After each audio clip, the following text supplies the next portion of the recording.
So my question to you guys is, because as women, because you all come off so strong and so not always confident, just so masculine in the terms of not showing a lot of feelings besides love, but not that you have any type of sensitivity. How can we as women be supportive? How can we share with more women that men actually have feelings, that y'all have feelings besides being in love and besides anger, like that your feelings can be hurt? Like how can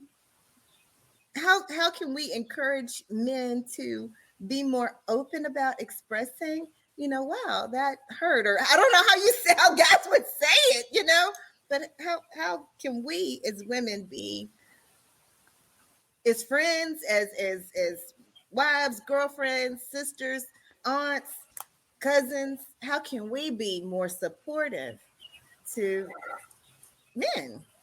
Erica, there's a really interesting book. I don't know if you read it. It's called For the Love of Men by Liz Plank. That one. Who And that one? For the Liz Plank. Oh, Liz Plank. Okay. And it really encompasses kind of what your question or the theme of that statement. And it's written obviously from a female's perspective around men, and this idea, especially in today's world, where we're pushing for more inclusivity, we're pushing for more equality, we're trying to become less about he and she, more about they, more about looking at all aspects of things. And the author, I think, does a pretty good job of breaking down the cultural biases that we as men, because of all that expectation growing up, because of all us as young boys from other figures saying you got to suck it up, you got to repress all of those feelings.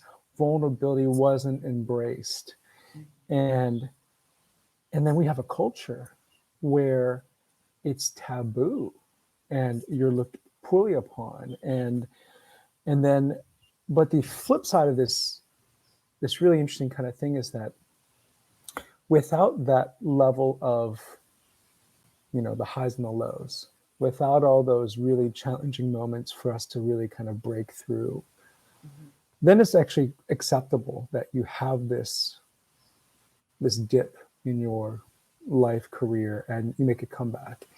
And that's reflected in a lot of our media culture, where you've got the whole the Rocky Balboa story, or something comes up and then the underdog comes back up and fights and wins. And on one hand, it's a challenge, because if that's the expectation, we are our own worst enemies. Our level of expectation of where we should be, how much we should be making, what is our social status, what is our economic status, who our friends are, keeping up the Joneses. Then you've got this whole other component too, where it's just not about us. It's about what else other people feel about us.